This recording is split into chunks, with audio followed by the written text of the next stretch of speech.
Welcome everyone. I apologize for being late.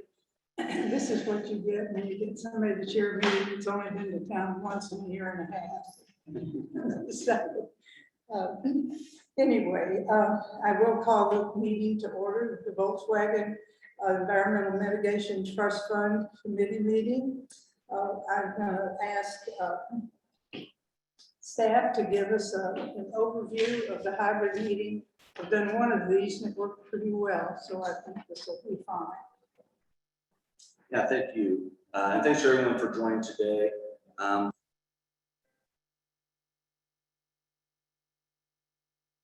we go. I'm sorry. So just like in the past, we'll be taking questions and comments from the audience. If you have a question or comment, you can raise your hand or use the chat feature.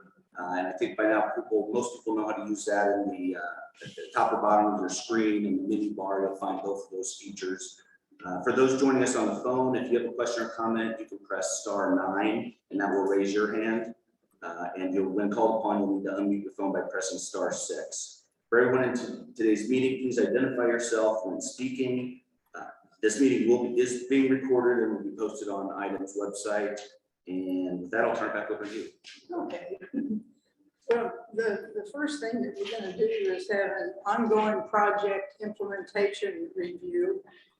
What I did person is going to. Sean Fields will deliver his update about project review. Sean? Kevin's going to get me all hooked up here because it's new technology and you don't want to be with the new technology necessarily mingling just yet.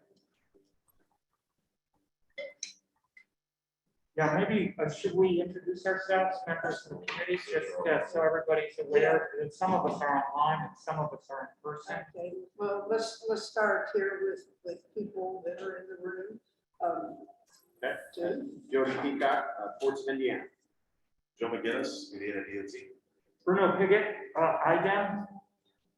Beverly Hart, Environmental Rules Board Chairman of this committee. Ryan Clem with IDEM Communications.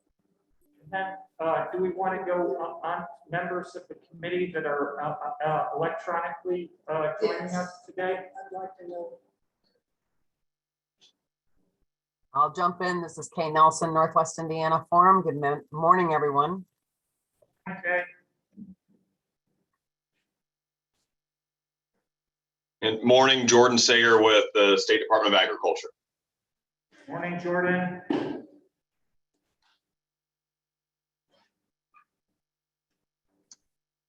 Thought I saw Bill Brannick. Bill, are you with us?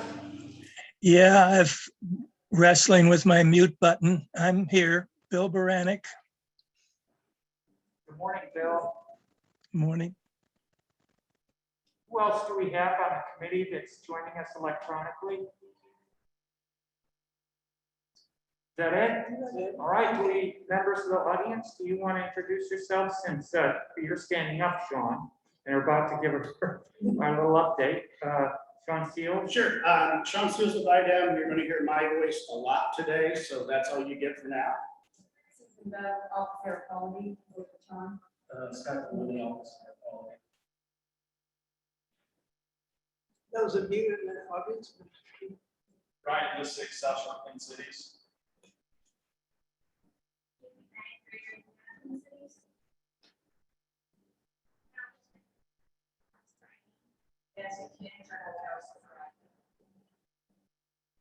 Well, welcome everyone. Appreciate all of you being here this morning. Sean, would you like to give an overview? All right. I think I'm going to push a button here. Okay, so we're good. And you want to make the bar go away or will it over time?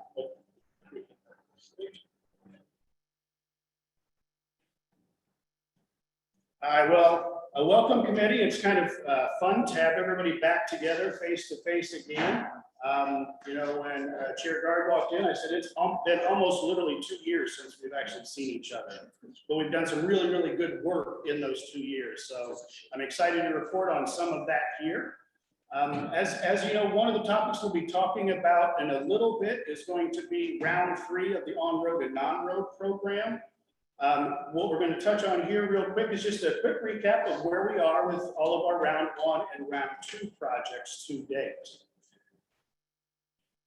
My clicker, no, we clicker. No, we're back. Okay, we're good. Yeah, it'll be. Do I need to be closer? No, you're fine. right. You're fine, but we're waiting to get it shared online. Okay. Well, I will talk slowly through some of these and folks will get caught up online, no worries, because we've got a lot to do today. So this slide probably looks a little bit familiar to you all from the last time we were gathered together virtually. In rounds 1 and 2, we had 62 projects that we awarded overall.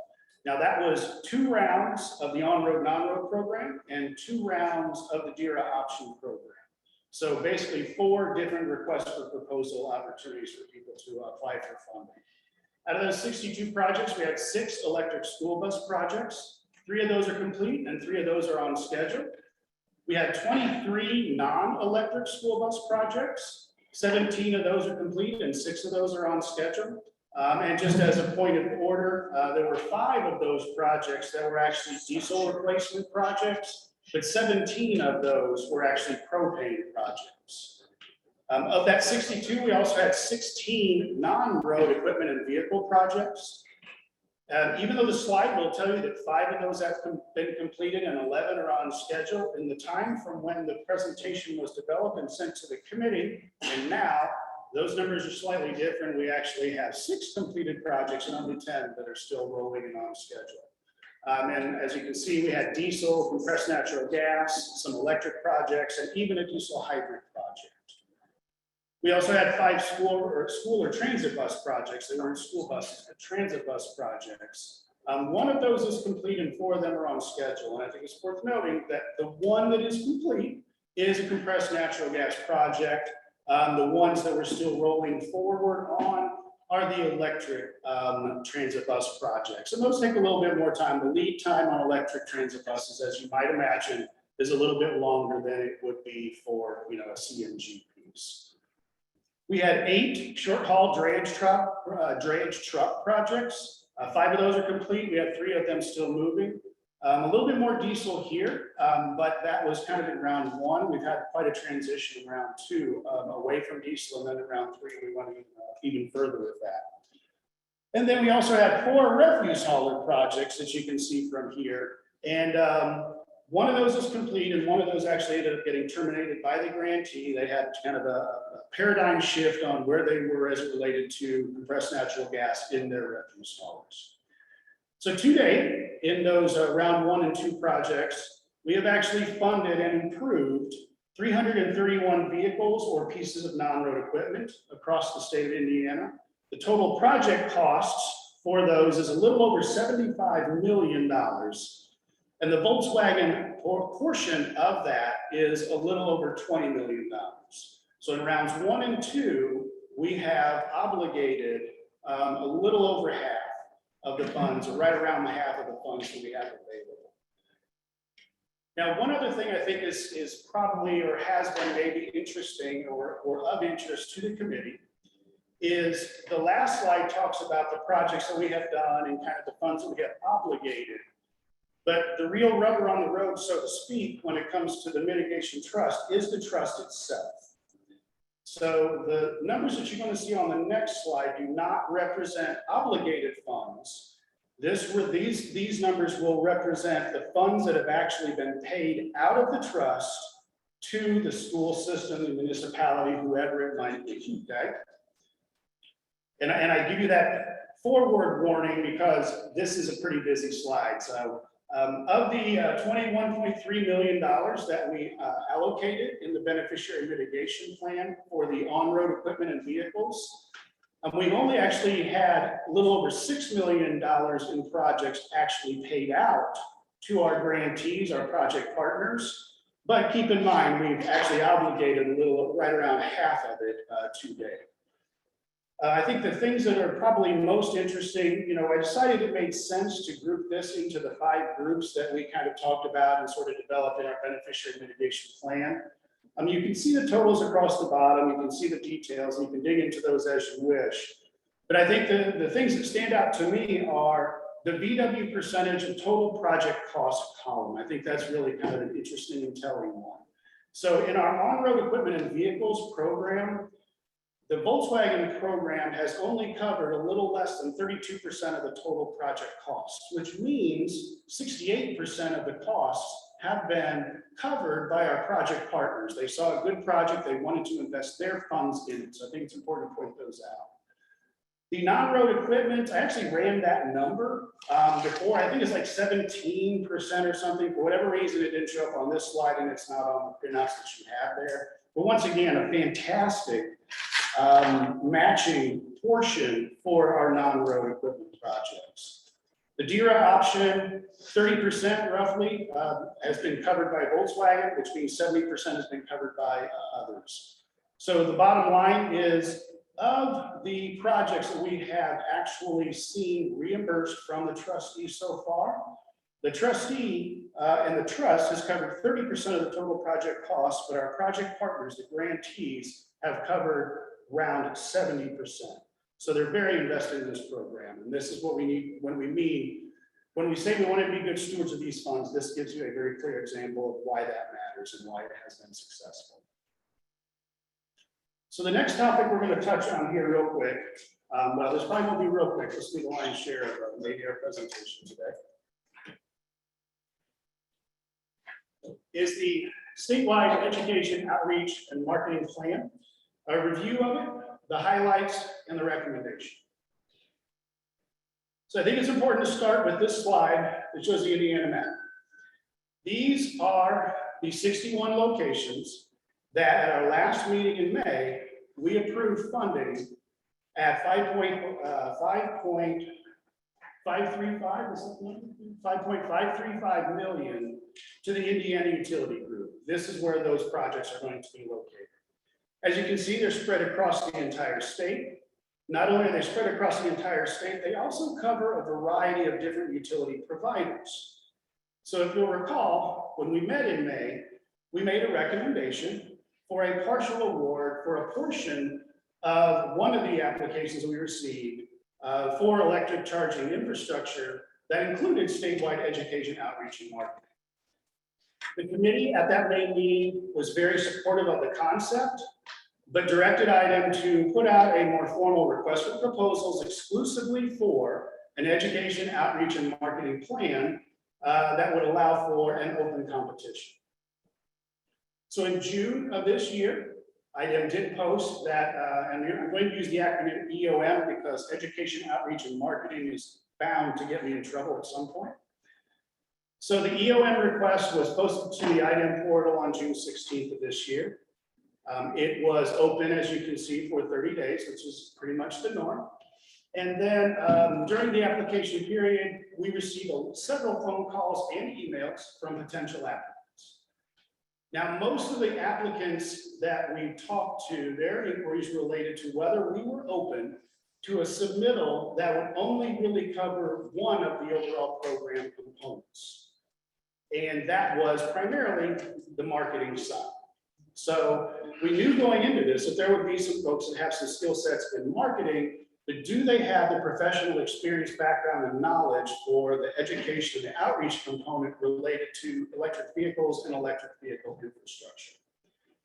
In the end, even after those emails and phone calls, we received only one application for the education outreach and marketing plan, and it came from South Shore Clean Cities.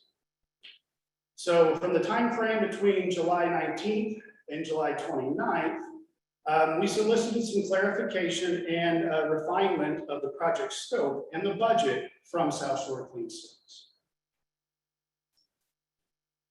So here are kind of the program scope highlights. And I've broken this down into really 5 different categories. The first one being the general tasks. So the program will establish an electric vehicle work group. It will identify and invite key members of EV communities, and these would be like EV owners, hardware vendors, manufacturers, EV charging providers. The people that really, really know this business will be invited to be a part of this EV work group. Now, the EV work group's primary role is going to be to collaborate and develop a statewide campaign that meets the missions and goals of the statewide EOM program that include but are not only limited to these things that you see on the screen in front of you. On the educational opportunities for stakeholders side, we want to create a better understanding of the benefits and the challenges, both real and perceived, of owning, operating, and maintaining EVs and EV infrastructure. The program will also do some outreach to interested parties, and the goal there is to increase the interest and support of EVs and Indiana's EV infrastructure. It also will connect with Indiana site hosts and the utilities on current business practices to stay sustainable. This is an ever-progressing technology, and it's important for this group of individuals that know this industry to be a part of these ongoing conversations so that we are always up to speed as we roll out this program. And then the marketing and resources across Indiana. One of the goals we want to see there is we want to see increased sales of EVs across the state of Indiana. We're seeing a little bit of bump in that, and we want to see that a little bit more aggressively. And then we also obviously want to see a high utilization of our existing as well as our future EV infrastructure. So specific to the education related component of this overall plan, these are the things that we expect to get out of it. These are the things that we will get out of it. We're going to develop best practice guidance for EV infrastructure site hosts and Indiana utilities. When we've got multiple utilities coming together, it's really, really good for us to get a collective group of individuals to know what are the most current best practices as it relates to EV infrastructure. Conduct educational seminar and workshop for legislators on EVs and EV infrastructure. To develop framework for state and local policies for EV infrastructure and what those best practices might be. It's interesting to note that not only is this program going to focus on we talk a lot about the DC fast component, the Indiana Utility Group's component. This program also is going to provide these same services to the level 2 charging network that we're growing in Indiana right now. Most of those are at a local level. So that third bullet is really important, that we help them understand and develop some good local policy guidance and decisions. So we'll create and present EV and EV infrastructure materials to auto dealer staff across Indiana that'll increase the knowledge and interest in marketing EVs in the dealers at the dealership level. It's been my experience as now an EV owner, but a lot of other folks that I have talked to, once you learn more and more about electric vehicles, you become more and more interested in them. So it's important for the dealers to know as much as they can about electric vehicles so they can sell the positive side of things. Seek out and partner with other local, state, and national EV awareness campaigns. It wouldn't be a solid campaign if we weren't looking for other folks that could help us make it even better, right? So that's part of the education outreach or the education component as well. And then this sort of alludes to the second bullet or the third bullet also, where it says provide a non-biased educational resource in support of the work of the 21st Century Energy Policy Development Task Force. Most of us know that this task force is out there. They're doing some great work. This organization and this overall program will be there to try to provide any non-biased educational resources in support of that good work that they're doing. Outreach-related activities, these highlights would include developing a statewide framework for EV infrastructure gap analysis and begin planning for future charging station locations. If you'll recall in May, we talked a little bit about some of the areas on that map that we saw where maybe there were some stations that seemed like they might be a little bit too close to each other. That's what we say when we're talking about gap analysis. Are there ways that maybe we can relocate a few sites to get better overall statewide coverage? They're going to help us by conducting road shows across the state, bringing EVs to ride and drive experiences for Indiana residents and elected officials. And it's the same thing that I mentioned before. Once people get in them, they ride them, they learn them, they start to understand them, they can get excited about it. The group will also work directly with IDEM and the Indiana Utility Group on public outreach events that will increase the interest in EVs and education on EV charging protocols. There is a process to charging a vehicle. It's not the same as it is when you're refueling your internal combustion engine. It's important for people to know how best to do this type of charging for their equipment. Develop an Indiana auto dealer action plan to encourage greater sales of EVs. We all recognize that there are just not a lot of electric vehicles sitting on the lots, well, anywhere at this point in time, but generally speaking, Indiana is not the place that people would necessarily go to buy an electric vehicle. We want to change that. This program is here to help us change that. And then another important outreach component is to connect interested fleets with peer fleets, EV vendors, and funding opportunities. And I think the peer fleets are really, really an important part of this, because if I own a fleet of 10 box trucks and I'm thinking of going electric, quite possibly the only people I want to talk to are those that have already done it, right? So this program is designed to make sure to make those kind of connections. And then finally, the marketing related component of the education outreach and marketing piece. We need to create a statewide brand and begin marketing that brand identity. That will be a part of the important work that the EV work group will be taking on the front end of this program. Website design, hosting, and maintenance. It's good to have a website. It's good to maintain it and keep it up to date. But it's really, really important that it tracks well with that statewide program. Plan and execute media strategy for radio, TV, digital, and other campaigns. And this is a really important piece because today we don't necessarily know what the best marketing strategy for electric vehicles will be 2, 3, 4 years from now. This is another important component of this EV work group coming together and making sure that we're making good marketing decisions as we move forward. Develop and implement an effective social media campaign. We all know without that, we're not going to reach a certain sector. Develop and roll out testimonial video campaigns. And this is important, using Indiana EV and EV infrastructure owners. Kind of goes back to that same thing I mentioned with the fleets, right? Who's going to best be able to teach, educate, and get someone excited about owning an electric vehicle? It's probably that person that already owns one and knows them well. Same thing with the folks that own the infrastructure and know how it works and what it does for them. And then the last marketing piece on here is to work with local, state, and federal agencies to develop consistent signage to increase utilization of the EV infrastructure. Signage is going to be obviously very important. Consistency is going to be very important.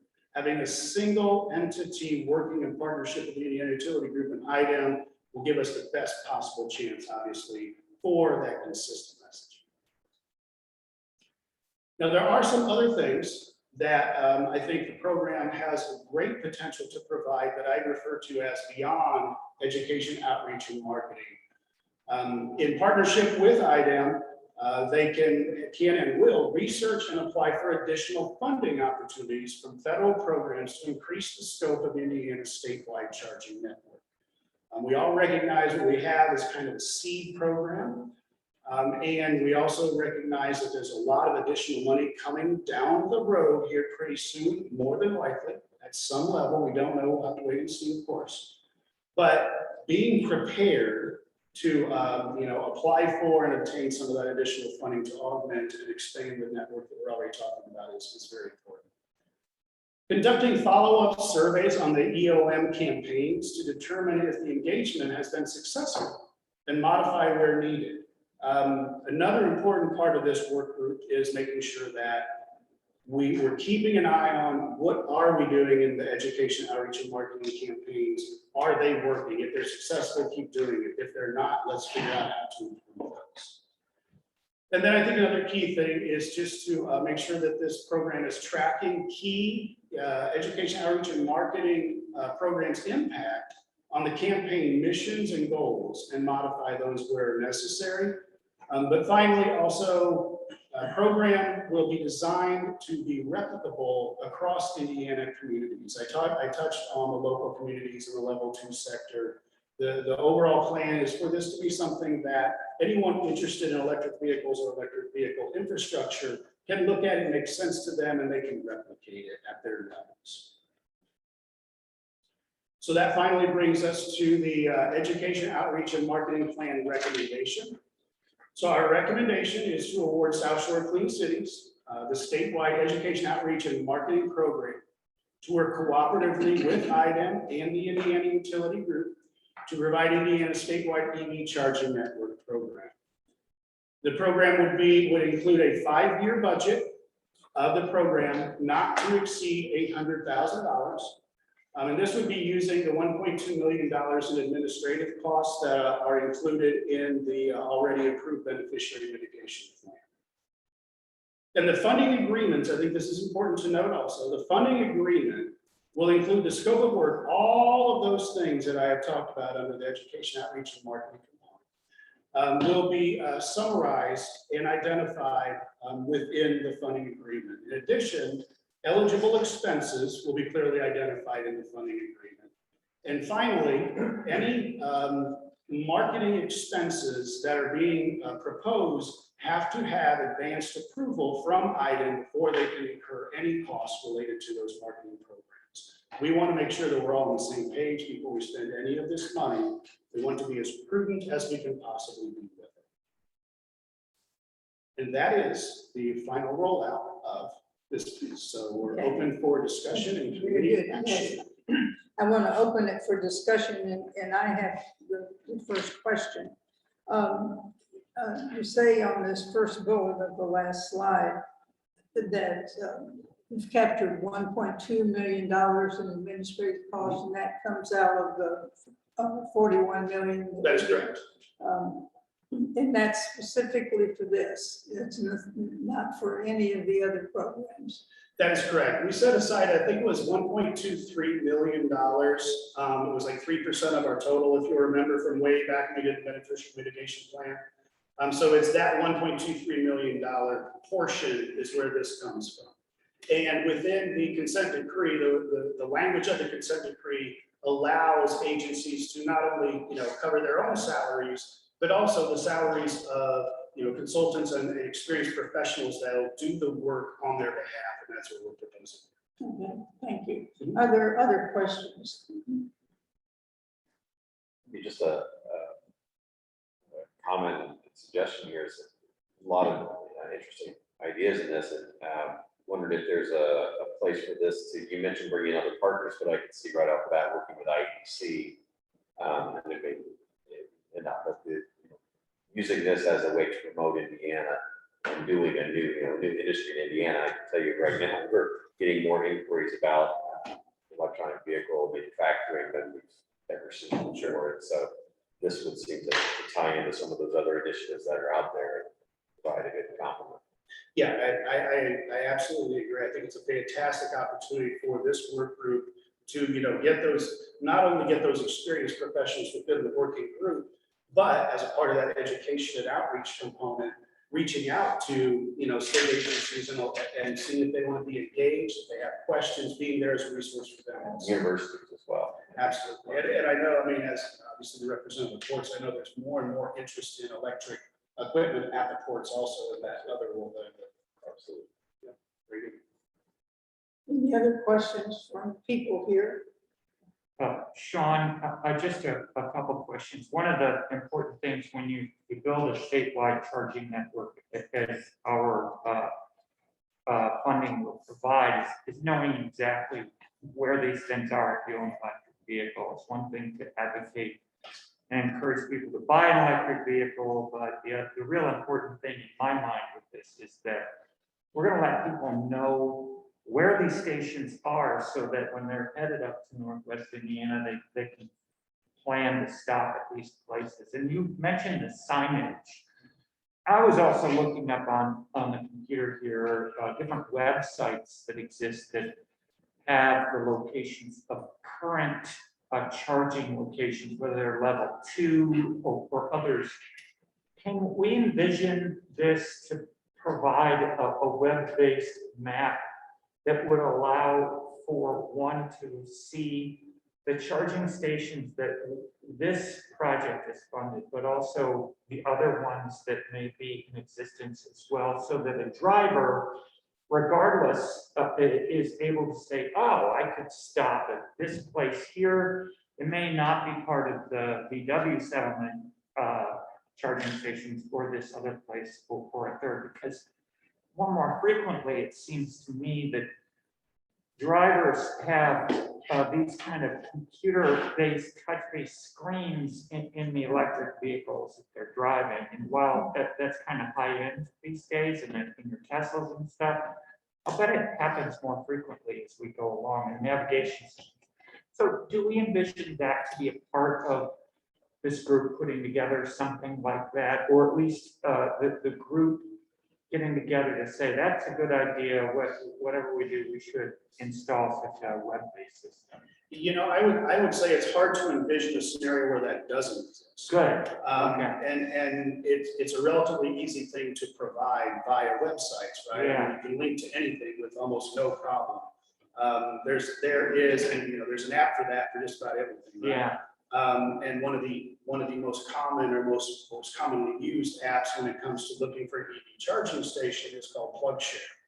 Very easy for us just to put a quick introduction to what PlugShare is on this website in a link that can just bounce people right over to that and they'll see not. And our sites will also be on that PlugShare site. So it gives them, you know, a chance to get a snapshot of ours, but they're going to also see it over there on that PlugShare site. very good. Would that include the Tesla charging stations too?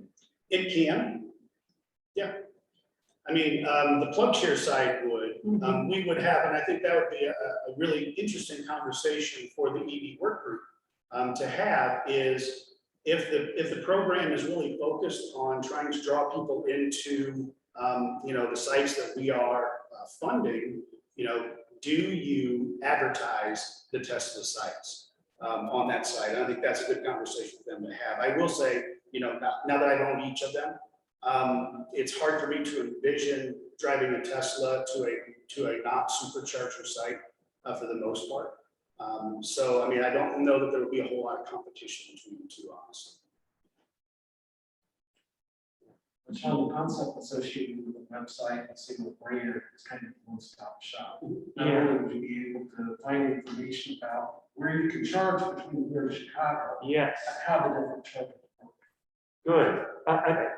That's what I thought would be really useful. If I were owning an electric vehicle, I'd want to know what type of charging station is where and how quickly I might charge at it, because I gotta plan my trip. And I don't care what the brand is or who paid for it as much as I care, can I get my car charged there? And shouldn't I know? Because I don't necessarily look for all the Kroger gas stations, although I get a little discount when I go there. Right. Yeah. So I mean, yeah, and he's spot on. That's what we envision with it being, and it shouldn't be a problem to make that. Any other questions? I just think about, as you develop this for the work group is, yeah, creating the platform that does it all would be great, but I think the integration component with everything else is really a linchpin here. If it integrates with Google Maps or Waze or something, you know, if you can just pull it up and it's already, your stuff is feeding into something else, that means your platform's going to be connected and it's not just going to be the one that somebody has to go find on their own. And also, you know, how does it integrate with other traffic conditions or road signs or, you know, electronic signage at NDOT or other places too? Is integrating this great work that's being done everywhere else is really going to give it a lot more power and connecting to people. Right. Absolutely. I mean, that ultimately is the goal, and that's what a successful website will always look like. Jody, You had a question? I was just gonna say that we, on the different maps that are available, we power as far as the kilowatt, the type of connector, the type of networks that are associated with the charging station can all be easily backed up into the proposed website. And that being said, just as what you mentioned there, Jody, is all of that can be seamlessly updated at a drop of a hat. So that can just be all background. I'm sure.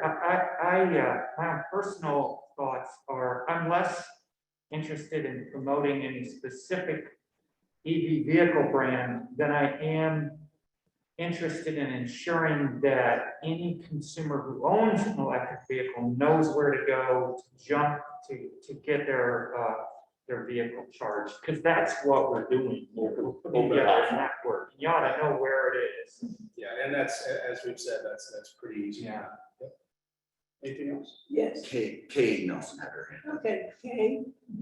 Good morning. Thank you, Madam Chair.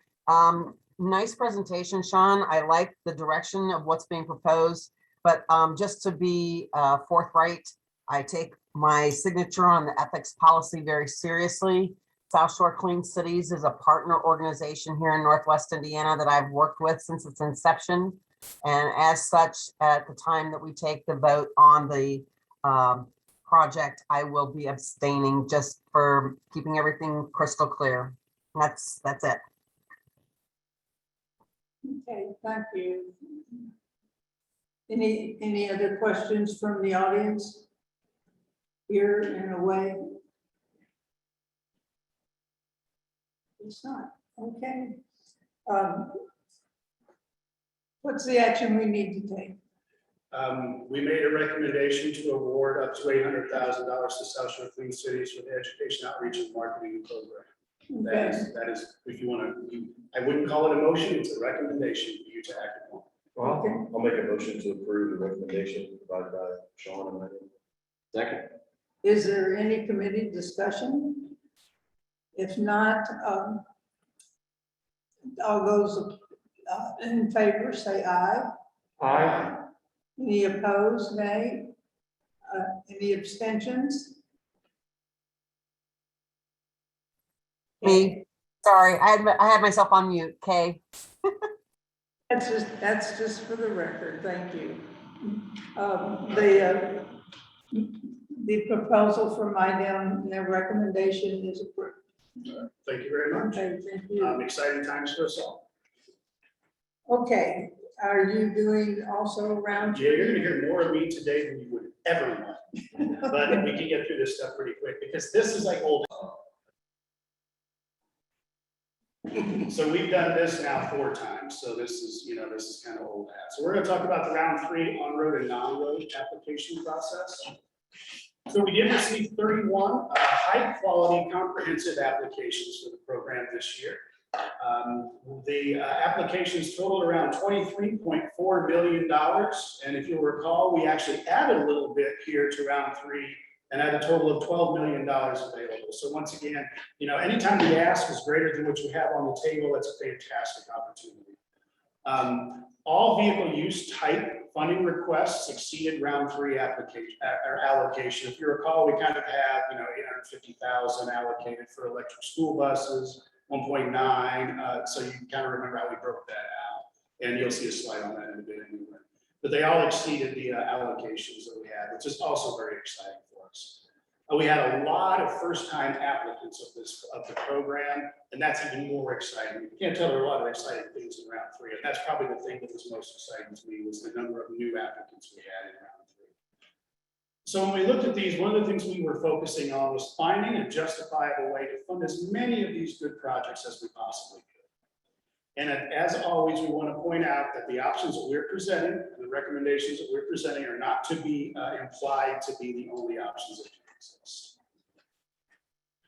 So starting with electric school buses, our recommendations here, if you'll recall, if you look at the top, we have $850,000 typically allocated towards electric school buses. And I tried to make this as colorful as I could, and I'm glad that it shows up the right colors on the screen, because you sometimes never know that your yellows look orange and you can't read the numbers. What's important to note is what these colors actually represent. So the applicants highlighted in the left column in green are new to the program. These are first-time applicants. The vehicle counts were modified in any area that you see highlighted in blue, the number of vehicles recommended column. And then those that are highlighted in yellow are the ones that we are recommending for. So as you can see, we had 5 applicants for electric school buses this round in round 3. And our recommendation is that we provide the funding for 1 electric school buses to all 4 of our new applicants. And we have already funded 3 electric school buses for Monroe County Schools. So we're really excited about the opportunity to get some of these electric school buses in some new areas. Another thing that's really interesting to point out, and I think worth pointing out, Rensselaer Central Schools, if you look at the cost of their bus in that third from the right column, the VW crest amount, you'll see that it's significantly less than the others, and the award amount also being less. This is the first applicant that's looking to do not the full-size bus, but a smaller bus on an EV platform. We're kind of excited to see what that might look like for an Indiana school system. So what I'm going to do, if it's okay with the committee, is I'm going to roll through all of the recommendations, because we have some of those additional funds, and we'll see sort of how they play out at the end. So those are our EV or electric school bus recommendations. Our non-electric school bus award recommendations, this is the category that we had 1.99 million allocated towards. We had about 3.7 in ask for it. And this was the one that, this is a category that is always kind of challenging for us. We try to find a way to be as fair as possible and provide an opportunity for funding to as many as we possibly can. So you will see that everybody is highlighted yellow, which means we are recommending either a full or a partial award to every school system that applied in the non-electric school bus category. Those that you see in blue are ones where we made a revision to the number of vehicles that we were willing to fund, because by taking some of those funding requests down from the number of vehicles that they were asking for down to the maximum of 7 per, it created a scenario where we actually could provide at least a partial award to every one of these great school systems across the state. So that is our recommendation. The colors here mean the same thing. Sean, just one thing that I think is worth reminding the committee, this is the first round where we didn't accept diesel to diesel. Right. So yeah, I mean, you'll notice in this column right here, it's all propane. And I think even in the last round, we might have only had one small school system that actually did diesel. Sean, could I ask a quick question? Is there, for these schools where we did adjust the numbers, are the schools aware of that? And They're does not. that change their desire for the funding? They are not. They will obviously, they're probably all in line, and they're all seeing this, and they're probably all maybe a little bummed, but they're probably all pretty excited that they're getting at least 7 school buses awarded. So those are conversations that we'll be having with each one of these entities. But I think it's also, you can note that most of the ones that we have made an adjustment to the number of buses awarded are previous applicants that have already received funding. So we feel pretty confident that they're going to be very open and very willing to take less buses and still make a difference in their fleet. Thank you. Mm-hmm. Moving on to the more traditional, what we refer to as, well, these are the transit buses as well as the short haul drayage. So we had 3 transit bus applications.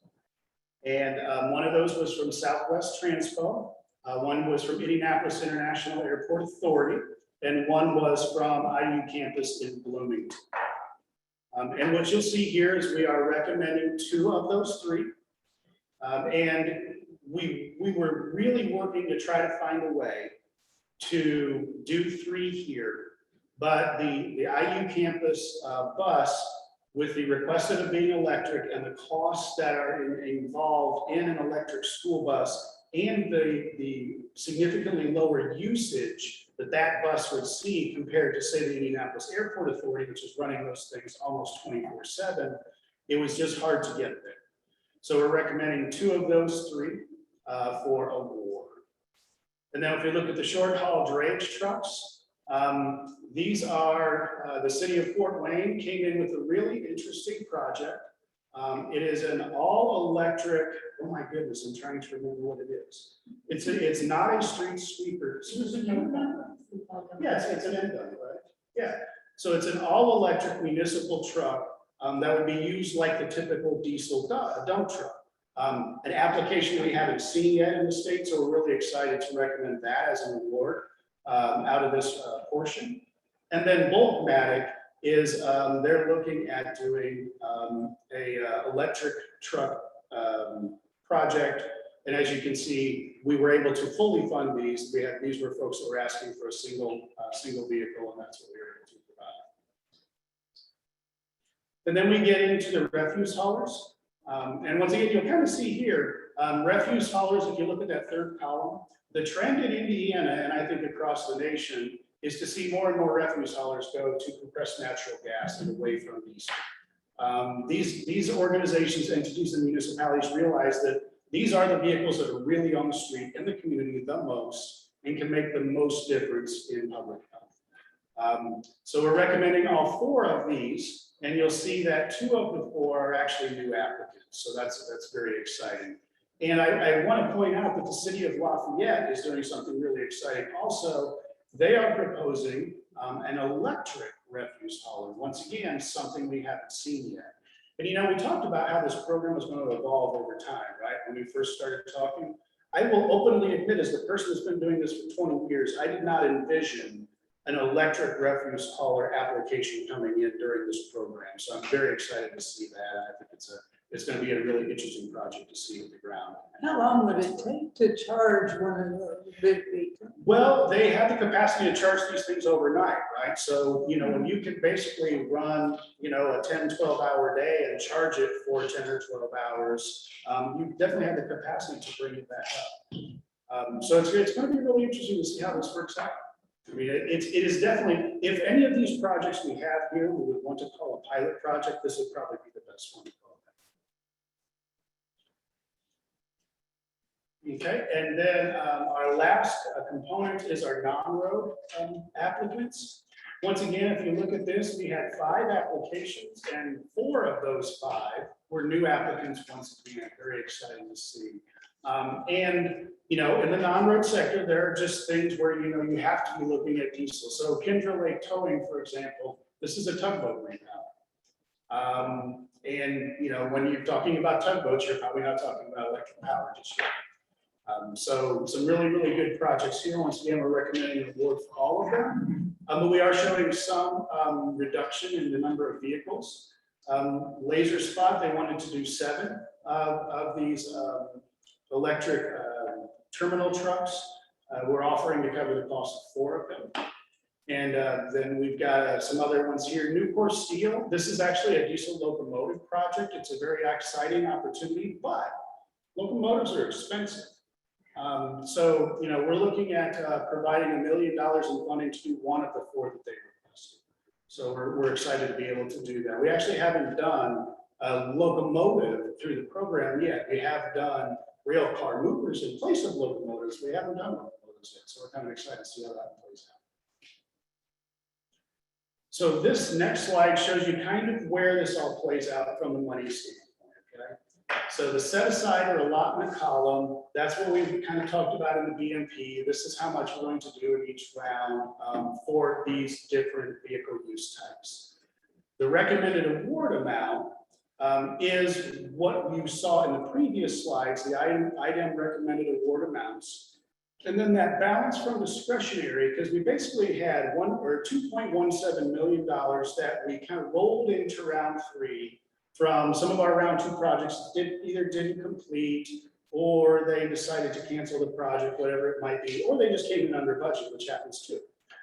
So we had $2.17 million to kind of use, if you will, to go over those amounts. So what you see in that balance from the discretionary is just kind of a visual representation of this is how much of that $2.17 million that we want to apply, we are recommending to apply to each one of these vehicle use types.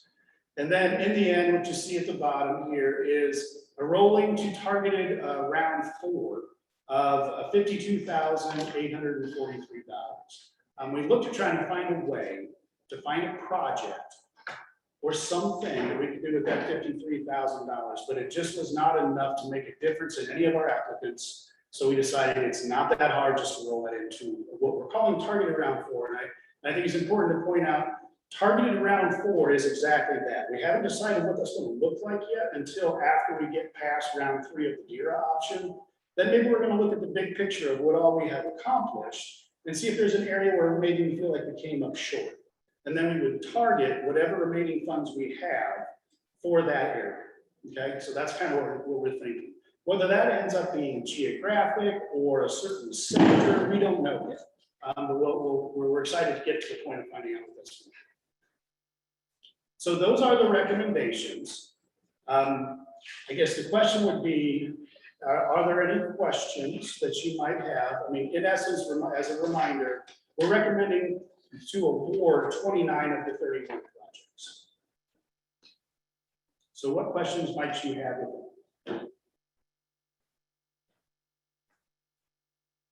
Anyone have a question? Senator Gardner, my only question is regarding the new core steel locomotive application. Sean, you mentioned that they initially had requested, and it's difficult for me to read this because my eyes are getting older. They initially requested $4.3 million. We're awarding $1 million for one vehicle. Do you believe that that will change at all their potential because it's just one vehicle or one? I mean, I'm just trying to. Sure, it's the same question you asked before. Yeah. It's a very reasonable and fair question. And trust me, when we go through this process, I think about that as an important component. In this case, knowing what the project is, knowing who's involved in the project, I find it highly likely that they're going to be thrilled to get partial funding for one of these four pieces. Do you think it could potentially also leverage their own expenses on the other three that they didn't get funded through us? I don't know if I would go out to say that it's going to encourage them to do anything more than one, but their application did say that their intention is to do all three. Oh, So, but whether that happens or not is not going, we're not going to make them accountable for that Understood. to get the one. Right. understood. Thank you. Cool. Any other questions? One question from the public about the IU. Leah, you can unmute to ask your question. Oh, I just perhaps misunderstood what Sean was saying. Something about being excited about that project, but it didn't look like it was recommended for award. I just want to make sure I understood that. I think what I was excited about was that it was a new applicant. The unfortunate thing is the competition that it had in that vehicle use type of transit buses was really strong.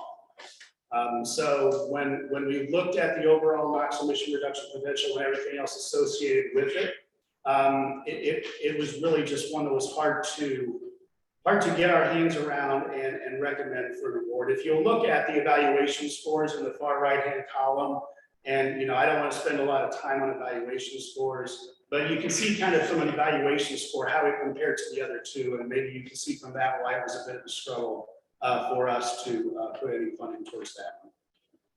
Sean, is there any expansion on why it scored so low compared to the others? It's all that. I mean, well, I shouldn't say it's all about. It's primarily about the usage of the vehicle, the utilization, how many hours a day you're running it, miles a day you're running, whatever it is, as well as what the technology is that you're transitioning to. So for example, when you look at South Bend Transpo, they're not doing electric vehicles, they're doing compressed natural gas. So, the cost per ton reduced is significantly lower because it's a significantly less expensive technology and they're running a lot. So, I mean, 81, as a matter of fact, I mean, that if that's not the top score, it's probably in the top 5, I would say. I'm pretty confident with that. So it just made it kind of challenging to sort of reach down that low to justify funding. Sean, the other one that's not recommended is the Monroe County Schools. Maybe just, I know you mentioned it, just maybe touch on that again, since that's the only ones we're calling out is. Sure. Quite Yeah, and that's fine. And the reason primarily that we're not looking to recommend Monroe County Schools is we have already funded 3 electric school buses in Monroe County. Every one of these other applications, this is their first electric school bus. In the other 2 rounds, we also did partial awards, no more than 1 for. Right. Well, and I think it's worth noting, actually, Monroe County Schools was the one that we asked them if we gave them, like 1.5 times the amount of a school bus, would they do 2 of it? So that's how you get the 3 for them as opposed to 2. Okay. Any other questions? Offline, maybe I can give a few, but I'm interested to hear more about what kind of truck or trucks is being used for Volkswagen and City of Fort Wayne. Do it one hand up.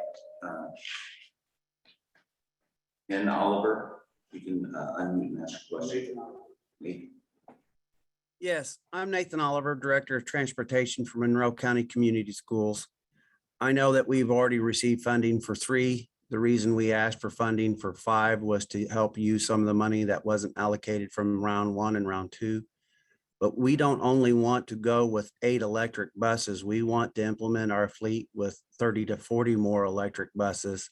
And I'm just curious how many other school districts in the state could say that. Nathan, I think it's a great question. I would reach out to the other schools in the state and find out what their level of commitment is. I mean, from an application standpoint alone, which is what what we have to work from, I can't say that there are schools that are looking to have 30, 40 buses, because the reality of it is there are school systems out there that may only have 12 buses in their fleet in the first place. I understand that, but I also want to share that when I purchased our first electric bus, I also put in the infrastructure for 8 buses at one time to plan ahead for the implementation of at least 8 to see how that went. That's great. Is there any chance of using any allocated funds that have not been used at this point to help go towards this 5 that we requested? I mean, I think that when we think about the process we go through in this program, we, with the committee, kind of pre-approved, this is the amount of funding that we're going to put into this round. So that is what we have done. That $12 million is what we were working from, and this is the result of doing the hard work of trying to figure out how best to address a $12 million limit. If we had $50 million, this program would be a piece of cake. Can I ask one more question? Yeah.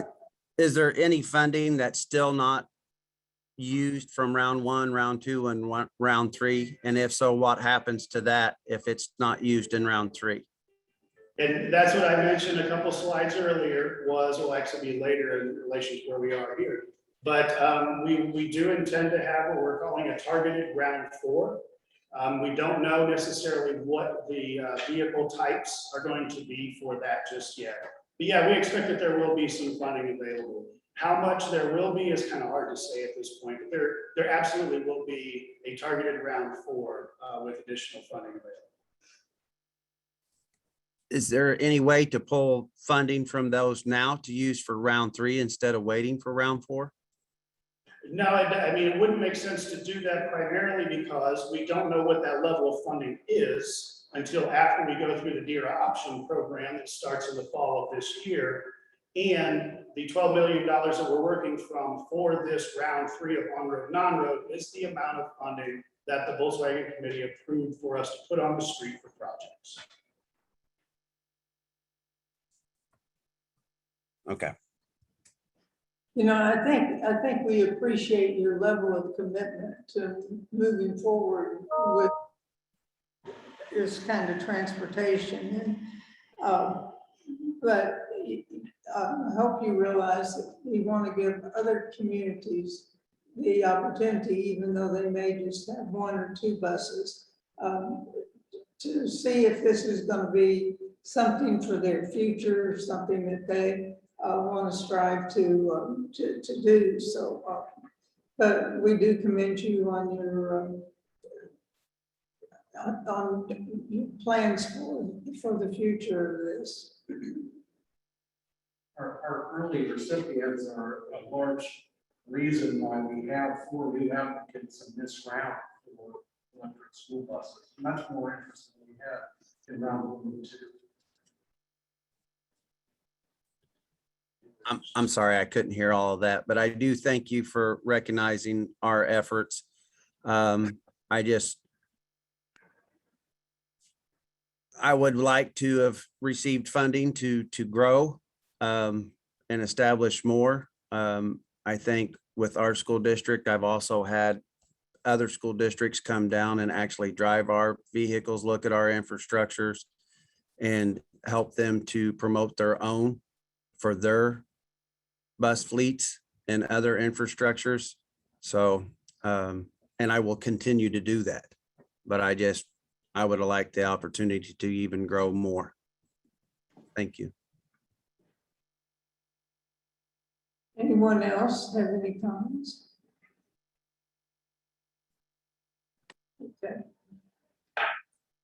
So you have a list of recommendations in front of you to act. And is there any committee discussion on recommendations from item?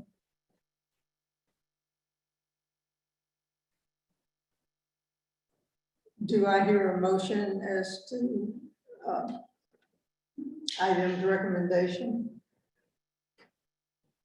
Move, we accept the recommendation and award these projects.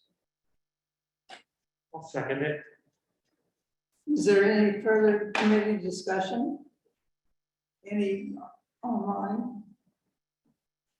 All those in favor of the motion, say aye. Aye. Aye. Those in opposition, say no. The motion is passed to approve item's recommendations. Very good, thank you, we appreciate it. So closing up, we're just gonna talk real quickly about what the rest of this year and next year might look like for everybody. Not only the work that we're gonna kind of be doing at IDEM, but also what it relates to as far as meetings for you. So this is the sort of the planned schedule, if you will, for 21 and 22, the schedule of milestones. So round 3 of the on-road, non-road awards will be announced in September. So congratulations, we can check one of those things off. Statewide EV education outreach and marketing recommendation, we can check that one off too. We're on the road. Round 3 DERA option RFP posted for 60 days. At some point in this month, it is still my hope and my goal to get the DERA option, round 3 of the DERA option ready to post and online for 60 days. That would put us at a deadline of sometime in November of this year, which would then bring us all as a group back together in January of 2022 to discuss those DERA option awards and the recommendations that we will probably be making. And then we're estimating probably August of 2022 is when we'll have a good feel for what kind of funding we actually are going to have available remaining after 3 rounds of on-road and non-road and 3 rounds of the DERA option program. A lot of, especially the non-road portion is tough because a lot of those projects can take 2 years to come to fruition. So, you know, we're going to do our best to estimate what that targeted round 4 is going to look like. But we want to have enough time to make a really educated guess. And that's why we're proposing August of next year for that. So this is simply a truncated version of the slide you just saw. These will be the meeting times. 2 of these 4 are already gone. So we're proposing to see you all again in January and then again in August of next year. Let me ask you something. Thinking about the January meeting, you know, we never know until maybe the day before or the day of, we're going to have really bad weather for people to travel. How quickly can you switch from having a in-person meeting to having a Zoom meeting or virtual meeting? I get the sense the senator doesn't have faith in that.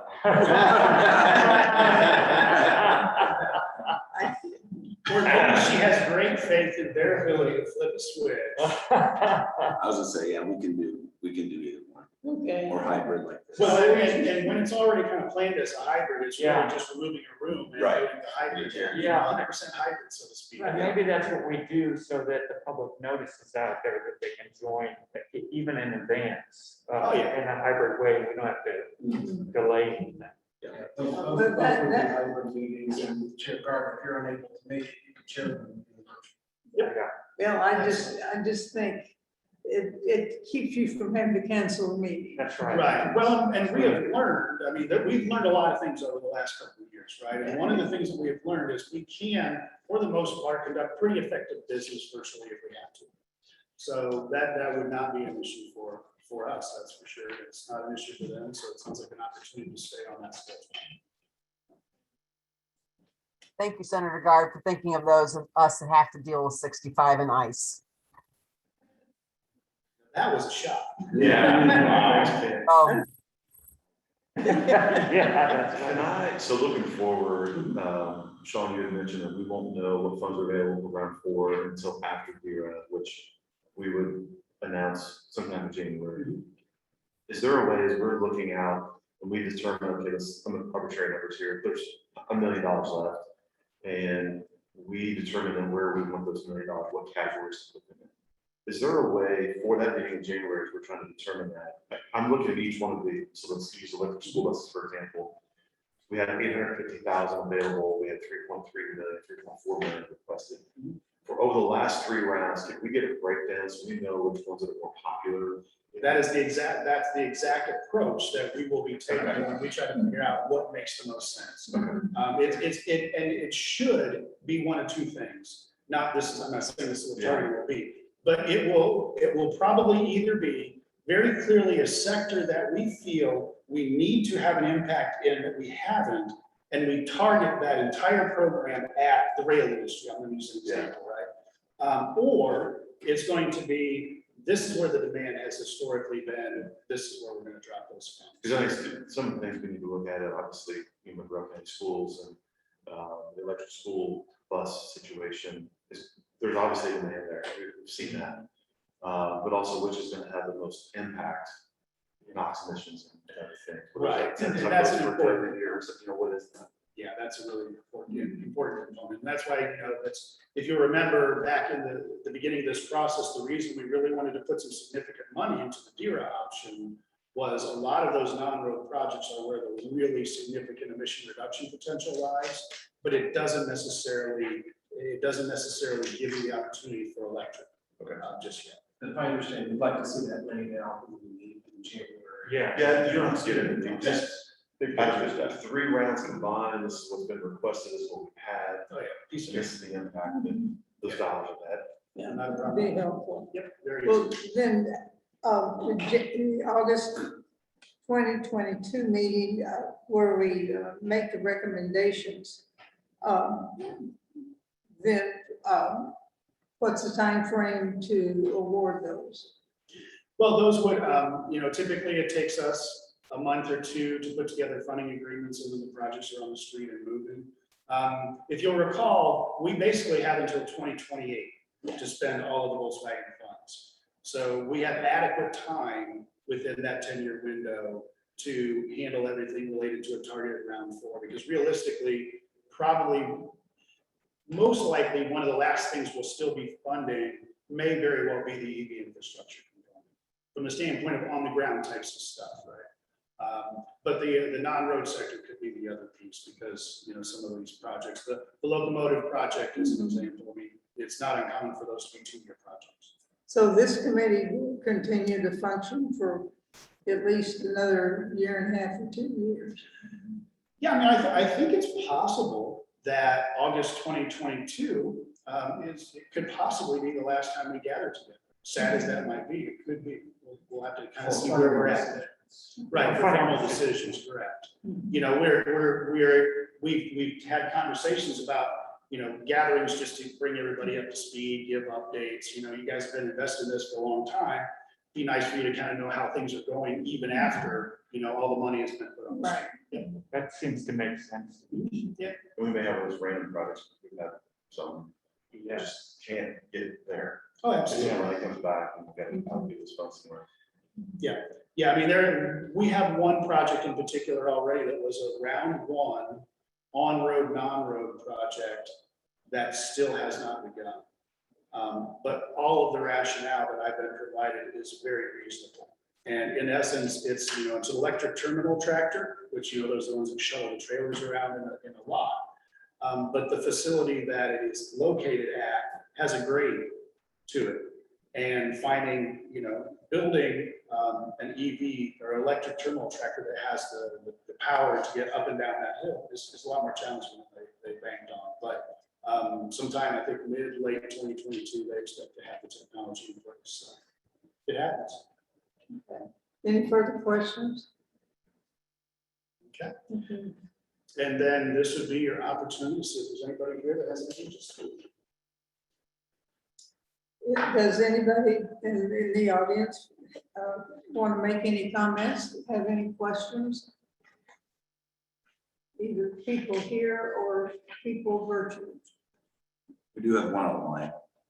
Luke Conway, you can unmute and ask a question. Hi, how you guys doing?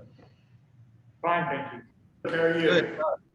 Good, thanks. I'm Luke Conway from Warren Township Schools, and I just wanted to kind of voice a concern since there is going to be potentially around four next year, about the time frame of this meeting where the funds are awarded and allocated.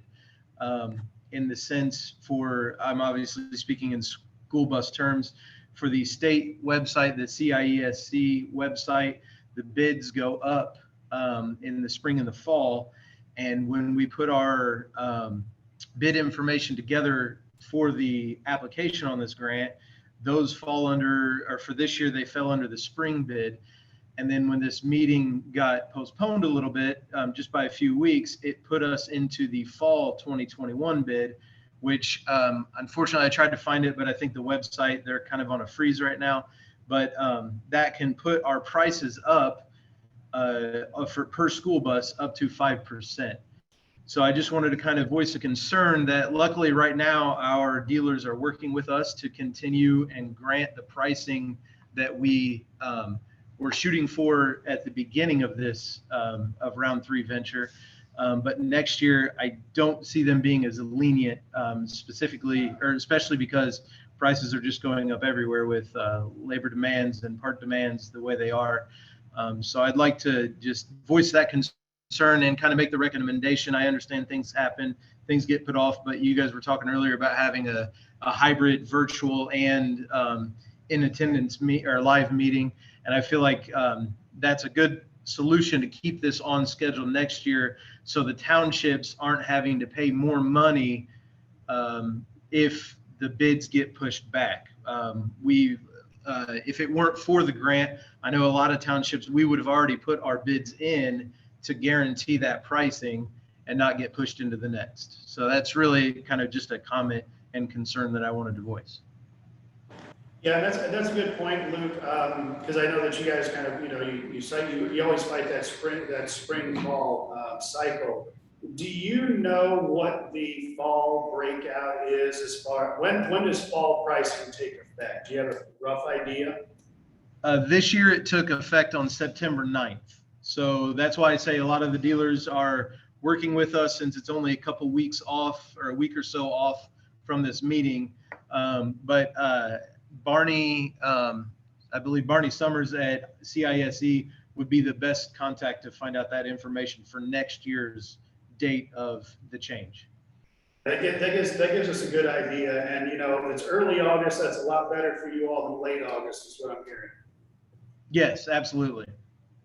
Yep, noted. Ken Feldman. Okay, thank you. Shared that October 1st may be the date, spring ended September 9th. And there's one other, James has his hand up. James, you can unmute.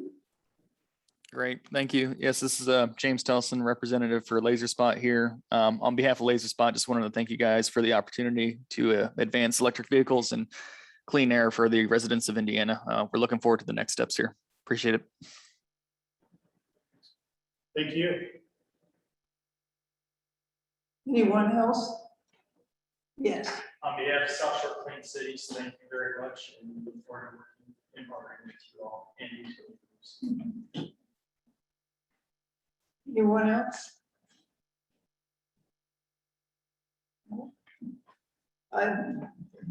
Does So you got from me? IDEM staff have any further comments you want to make? Or?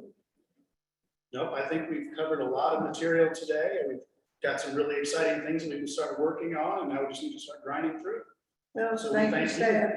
Thank you. You've obviously worked really hard on this, and we appreciate it. Well, we appreciate you. And you got through this pretty good. Yeah. Great job.